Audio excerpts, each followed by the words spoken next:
Tes suara 1 2 3. Rekod.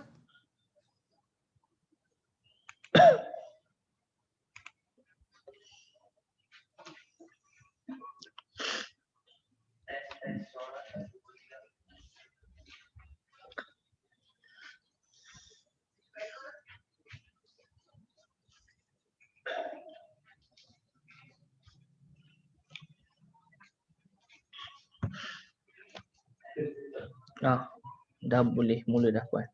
Baik, Assalamualaikum warahmatullahi wabarakatuh. Selamat tengah hari tuan-tuan dan puan-puan.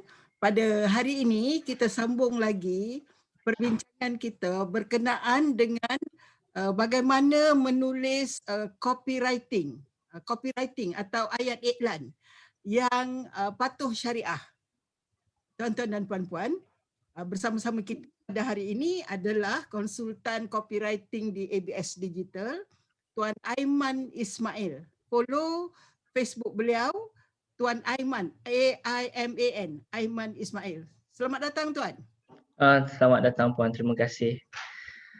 Tuan, saya ni banyak baca copywriting yang ditulis oleh terutamalah oleh founder-founder produk-produk kesihatan, produk-produk kecantikan dan sebagainya. Saya dapati banyak ayat-ayat di dalam copywriting itu dia ada memberikan janji. Semacam janji. Kita boleh baca lah ayat tu ayat janji. Apabila makan jus ini akan dapat ini sebagai contoh. Baik, apakah pada pendapat Tuan, apakah ayat-ayat iklan yang memberikan janji ini berpengaruh menyebabkan orang percaya kepada produk itu, menyebabkan orang nak beli? Baik, terima kasih atas soalan yang sangat penting untuk semua orang tahu. Jadi soalannya ialah bagaimana copywriting yang menjanjikan harapan ataupun yang berbentuk menakut-nakutkan, yang memberikan janji, itu adakah berpengaruh? Daripada dulu sehingga sekarang saya percaya bahawa apa yang kita tulis itu akan attract orang yang sama juga. Ya. Kalau kita berjanji dengan mengambil suplemen ini, kita boleh kurus dalam 5 hari, 7 hari, apa semua itu, kita akan dapat pelanggan yang mahu cepat. Okey. Dan perkara itu tidak boleh disalahkan kerana itulah yang kita tulis. Maksud Tuan, memang ada pelanggan yang hendak hasil cepat? Memang ada. Sebab itu yang saya katakan, apa yang kita tulis akan attract orang yang sama dengan apa yang kita tulis. Apa yang kita tulis akan attract, akan tarik. Ya, orang, betul. Boleh Tuan terangkan apa maksudnya tu? Maksudnya begini, kalau kita dah tulis, kita dah janji boleh kurus dalam 5 hari, boleh putih dalam 3 hari, kita akan dapat orang yang sama juga, yang mahukan result begitu. Okey. Jadi, sedangkan kita sendiri tahu sebagai penjual, tak semua orang akan dapat kesan yang sama. Kesan buruknya adalah komplain akan bertambah-tambah kalau pelanggan itu tidak mendapat kesan yang telah dijanjikan. Jadi, berbaliklah kepada kita. Kita mahu pelanggan yang berkualiti ataupun pelanggan yang kaki komplain.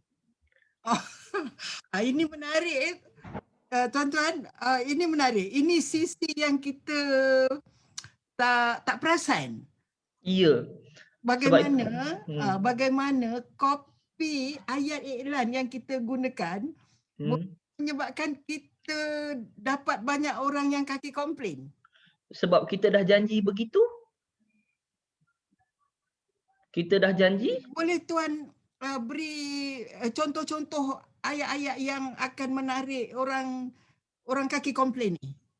Dia kaki komplain ni satu sebab kita dah janji, kemudian mereka tidak mendapat hasil yang sama. Mereka tidak mendapat hasil seperti yang dijanjikan. Jadi samalah juga dengan kita. Kalau ada kalau ada jurujual cakap dekat kita, tuan ambil ini dapat ini. Tapi bila kita guna tak dapat pun, kita pun akan komplain. Wah, kita pun akan komplain. Kita pun akan komplain, bukanlah kata dapat pelanggan kita komplain, tapi kita akan dapat pelanggan yang banyak komplain sebab tak dapat apa yang telah dijanjikan.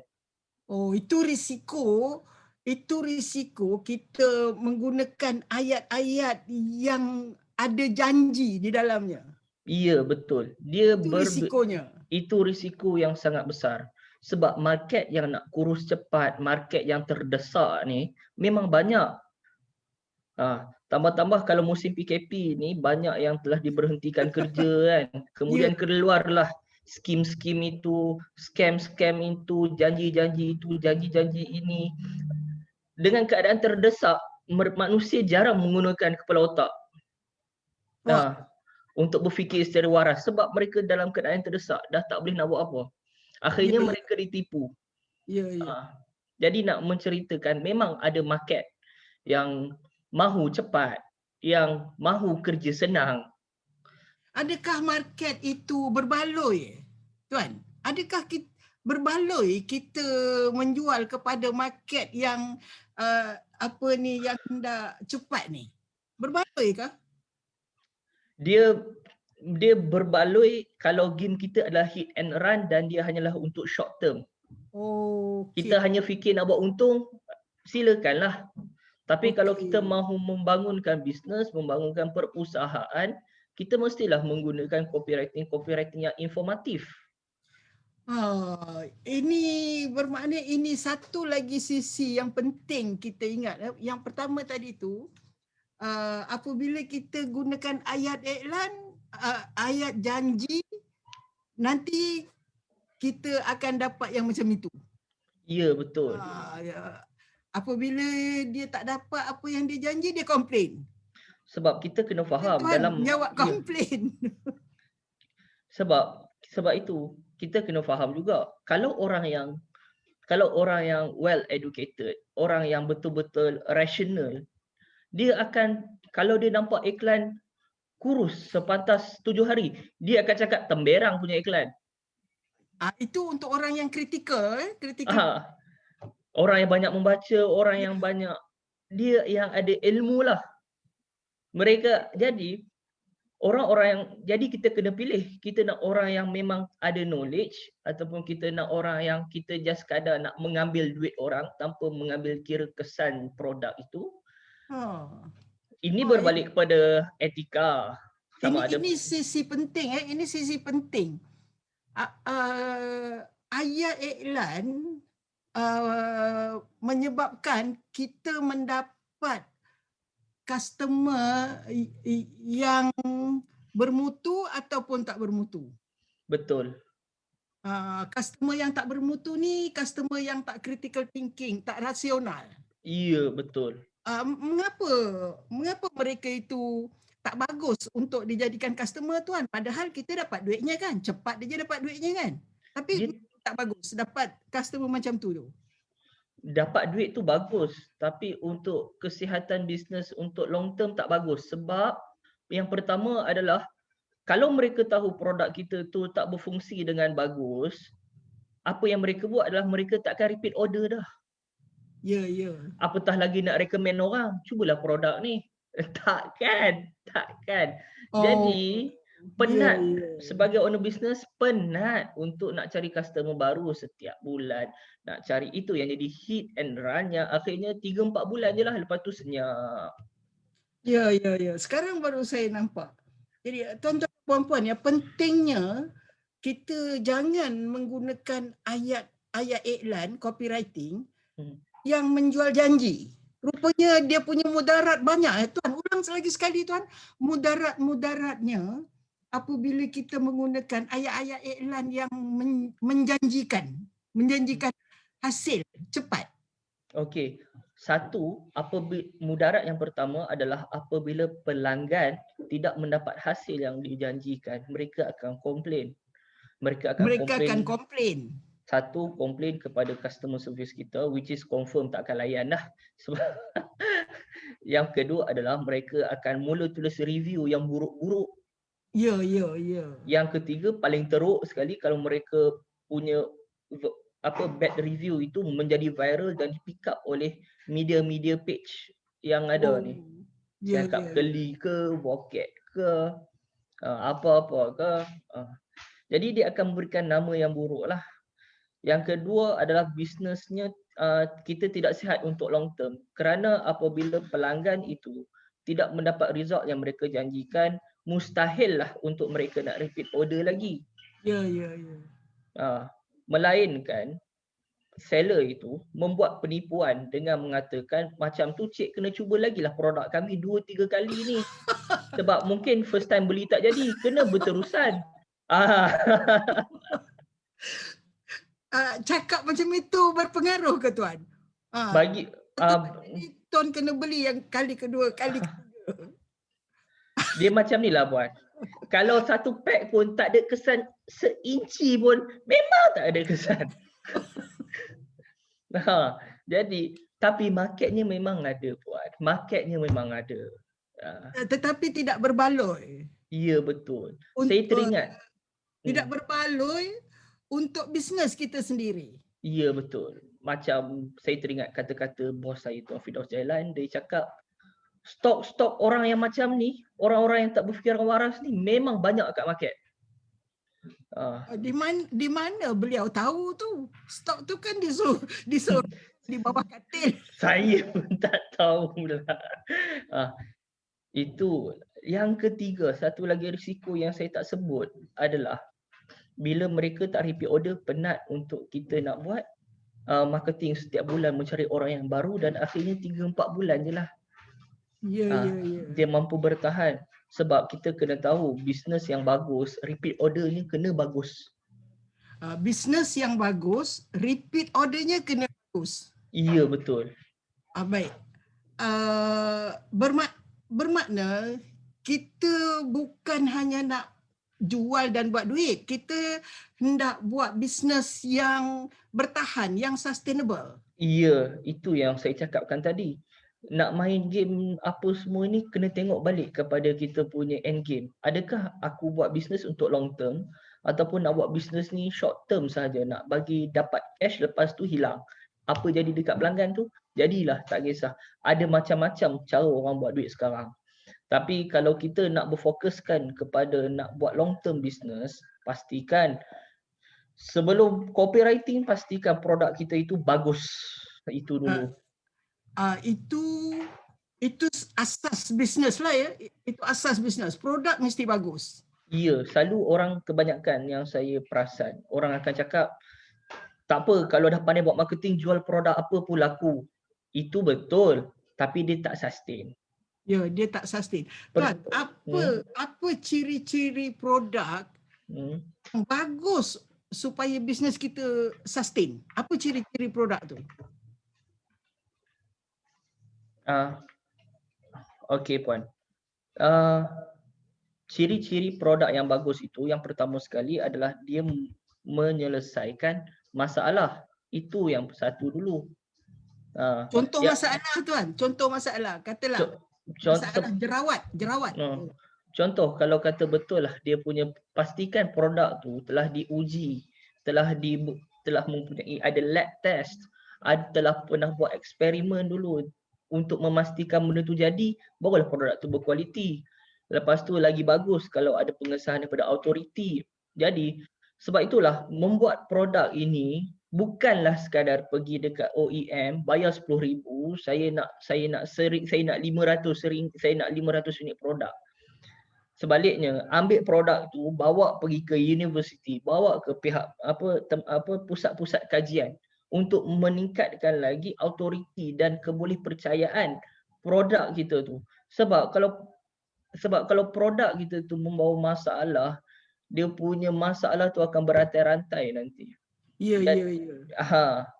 Jadi produk bagi saya sebelum apa-apa pun produk dulu. Sebab apa yang kita nak jual tu produk yang mana kita nak. menyelesaikan masalah orang ataupun kita nak membantu memberi manfaat kepada pelanggan kita. Jadi bermakna yang tuan cakap tu Ya, adalah mindset orang yang betul-betul hendak membangunkan bisnes, iya betul tuan. buat duit cepat. Sebab sedangkan kita kena tahu benda inilah yang akan menjadi darah daging kita setiap hasilnya. Tapi kalau kita hanya fikir tentang outcome, dia akan jadi niat menghalalkan segala cara.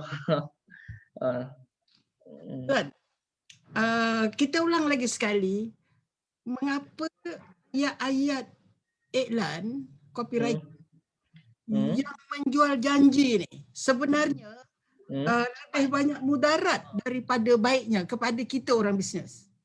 Baiklah, selain daripada 3 perkara yang saya bagi tahu, yang pertama adalah apabila kita mula menabur janji, setiap kali kita nak buat kempen yang lebih bagus, kita terpaksa berjanji lagi. Okey, ya. Maksudnya sekali dah hype, memang tak boleh unhype. Betul juga Come on. Okeylah, tahun ini produk kami, produk A, boleh kurus dalam tempoh 5 hari. Takkanlah produk tahun depan boleh kurus 7 hari? Baik aku beli produk tahun lepas. Betul juga. Sebab itulah orang yang main hype, orang yang menjanji ni dia takkan tahan lama sebab dia dah habis dah nak janji apa lagi ya. Ya. Ataupun bermakna copywriting itu sendiri tak boleh tahan lama. Ya, memang takkan tahan lama. Sebagaimana market orang yang nak cepat ini banyak, market orang yang educated, orang yang faham bahasa ni pun ada banyak juga. Jadi bermakna kita punya segmen pasaran tu banyak. Betul tu, banyak pilihan. Ya, betul. Jadi kita tak perlu cuba buat duit dengan menjual kepada sektor yang nak cepat ni. Kerana lebih banyak daripada manfaatnya. Ya, sangat banyak. Sebab kita faham kalau market ini kita tulis dengan bahasa-bahasa Melayu penuh ke, kita tulis tentang, kita berikan info, kita bagikan tips, tak jalan. Yang mana satu yang tak jalan tu tuan? Maksud orang yang nak cepat ni lah, sebab mereka mencari produk-produk yang boleh beri kesan cepat. Ya. Bermakna segmen customer yang nak cepat ni, dia ada ciri-cirinya. Betul puan. Ada ciri-cirinya. Tuan, beri penerangan ciri supaya kita punya follower ABS ni dia tahu ciri-ciri kumpulan yang nak cepat ni, yang tak berbaloi kita tujukan produk kita kepada mereka. Apa ciri-cirinya tu? Ciri-ciri ini kita memang tak boleh nak nampak, melainkan kita yang menulis. Anda nak kurus dengan cepat, anda nak cantik dengan cepat. Jadi orang yang PM tu, itulah orang yang nak cepat. Okey. Betul juga Contohlah, saya nak buat join kami, ledakkan jualan, dapatkan income minimum 5,000 sebulan. Jadi yang akan join tu 5,000 sebulan lah, yang nak 5,000 sebulan. Tapi apabila dia join tak dapat 5,000 sebulan, bulan tu je lah dia buat. Lepas tu dia tak buat dah, sebab walaupun kita dah menjanjikan, walaupun kita dah janji macam-macam dan bawah tu kita cakap insya-Allah, orang tak tengok dah insya-Allah tu, orang tengok yang kita dah janji dah tu. Yang 5,000 sebulan tu. Yang 5,000 sebulan tu. Berbekalkan dengan niat untuk membantu keluarga, dengan meniatkan untuk menaikkan ekonomi ummah. Tapi orang tak tengok, orang dah tengok 5,000 tu. Yang 5,000 tu. Jadi kita akan dapat orang yang macam itulah. Kita akan dapat orang yang macam itu. Dan golongan ni berniaga dengan golongan ini mudaratnya lebih banyak daripada manfaatnya. Ya, betul. Sebab itulah copywriting ini, walaupun orang nampak tulis-tulis saja, tapi dia punya rantaiannya sangat besar. Rantaian ya Tuan. Apa maksud rantaian tu? Maksudnya dia bermula daripada kalau copywriting itu bagus. Kalau copywriting itu katakanlah copywriting itu menjanjikan hasil, kita akan dapat customer yang nak hasil cepat. Customer tak repeat order, sale turun, stok tak terjual, stok tak terjual, jadilah sendal pintu. Bisnes nak berjalan macam mana? Tak ada orang nak beli. Itu jadi rantaiannya macam itu juga. Kalau kita contoh yang kedua, kalau kita katakanlah untuk sistem agent, kita cari join kami buat 10,000, 50,000 sebulan, join kami. Jadi rantaian yang akan berlaku adalah kita akan dapat orang yang dapat 5,000, orang yang nak 5,000 itu. Tapi bila dia masuk tak dapat, bulan itu je lah dia buat. Lepas tu dia akan carilah produk yang menjanjikan yang dia nak benda macam tu. Tinggalkanlah kita. Ya. Jadi kita pun penat, dah lah penat mengajar, lepas tu kawan tu lari pula. Lepas tu kita pun stres seorang-seorang, apalah salah aku. Semuanya itu tanpa kita sedar, dia bermula daripada copywriting itu sendiri. Copywriting, ayat iklan yang kita gunakan tu. Ya, sebab ayat iklan ni ibarat umpan. Kita nak ikan jos, pakailah umpan ikan jos. Nak ikan bilis, pakailah umpan ikan bilis. Bagi ulat, dapatlah burung. Begitulah. Bagi kacang, dapatlah monyet. Iyalah. Kita pilih, kita nak siapa. Betul juga. Ayat iklan ini adalah umpan kita. Jadi apabila kita umpan dengan ayat iklan janji, ya betul. Itulah. Jadi dia kalau bahasa sopan dia sikit taklah macam umpan. Kita bahasa sopan dia, kita nak tapis orang lah. Kita nak pilih orang yang macam mana. Sebab itulah kalau macam di ABS Digital, kalau tengok kami punya kursus nak jual produk apa pun, headline, manfaat, modul, offer, harga. Kalau testimoni tu memang tak jumpa lah. Sebab kita nak orang yang masuk itu adalah mereka yang betul perlukan ilmu itu. Bukannya masuk sebab wah menjadilah nak join lah pasal ini. Boleh dapat 5,000 sebulan. Sebab itu kan tak tulis. Walaupun testimoni yang orang bagi tu ada banyak tapi kita tak pernah guna. Ya. Baik, terima kasih banyak-banyak Tuan Aiman kepada tuan-tuan sekalian. Kita sudah faham pentingnya ayat iklan, copywriting yang kita gunakan itu mendapat customer yang betul. Ya. Pentingnya. Dia bermula daripada ayat iklan kemudian rantaiannya.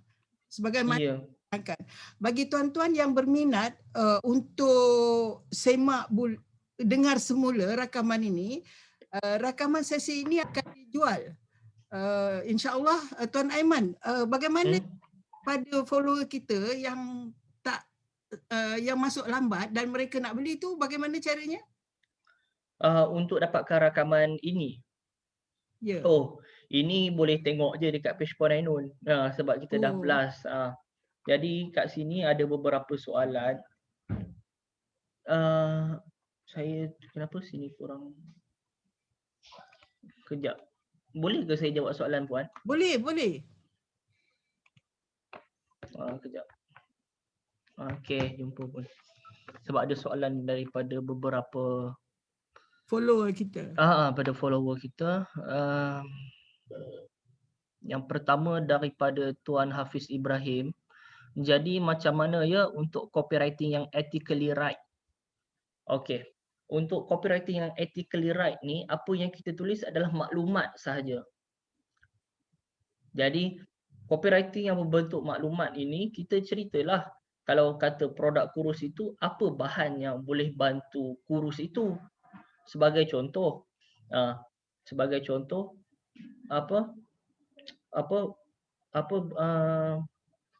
jus macam Cambogia, hasil kajian daripada universiti apa-apa, Cambogia ini boleh membakar lemak 5 kali pantas.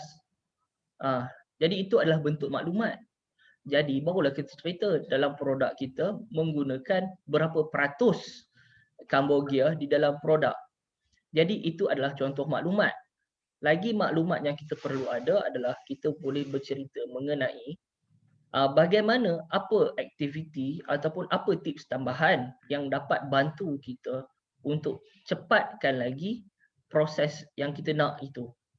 Sebagai contoh, banyakkan minum air, berjalan 20 minit sehari. Itu adalah benda-benda yang senang kata benda-benda proses. Kita tidak bercerita tentang hasil. Lepas itu, kalau kata kebanyakan orang yang saya faham, yang saya nampaklah kalau macam itu, apa beza? Kita pun jual produk kurus, orang lain pun jual produk kurus. Jadi kita boleh bercerita tentang servis yang company kita sediakan.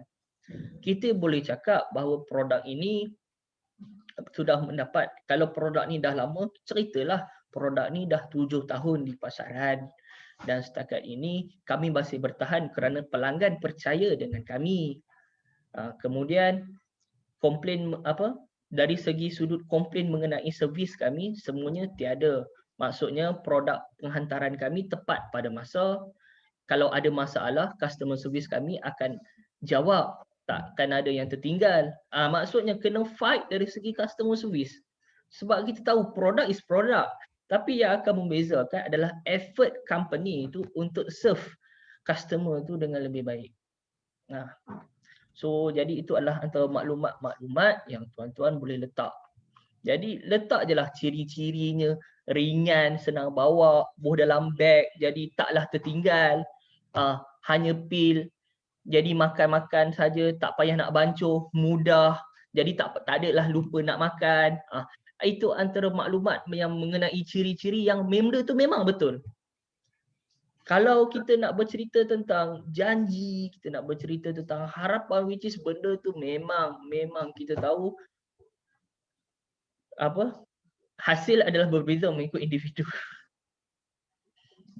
Okey, saya harap dapat menjawab soalan Tuan Hafiz Ibrahim.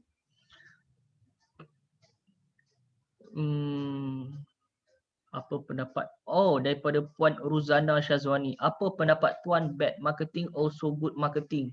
Kalau kita nak jadi sebuah syarikat yang baik, gunalah good marketing. Ya, betul. Dan good marketing ini juga yang akan membantu company kita akan lebih growth dengan lebih lebih organik. Sebab kita faham, kalau kata bad marketing, yes, you akan spike. Tapi dia tak tahan lama lah. And at the end of the day, kita nak orang ingat kita sebab perkara baik ke perkara buruk. Pilih lah. Betul. Dia berantai, benda ni memang berantai. Tapi diorang ni kan millionaires. Puan Amira. Betul tu Puan, tapi macam kita nak kaya dengan cara apa? Pilihlah. Barangan di bawah bayangan bising. Saya nak kekalkan momentum sale yang tinggi, bagaimana caranya? Itu contoh je Tuan, bukan kami janji apa-apa ya Tuan Rahim, tak.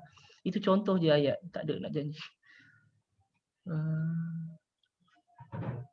Okey, dah habis lah. 2 soalan je. Macam itulah.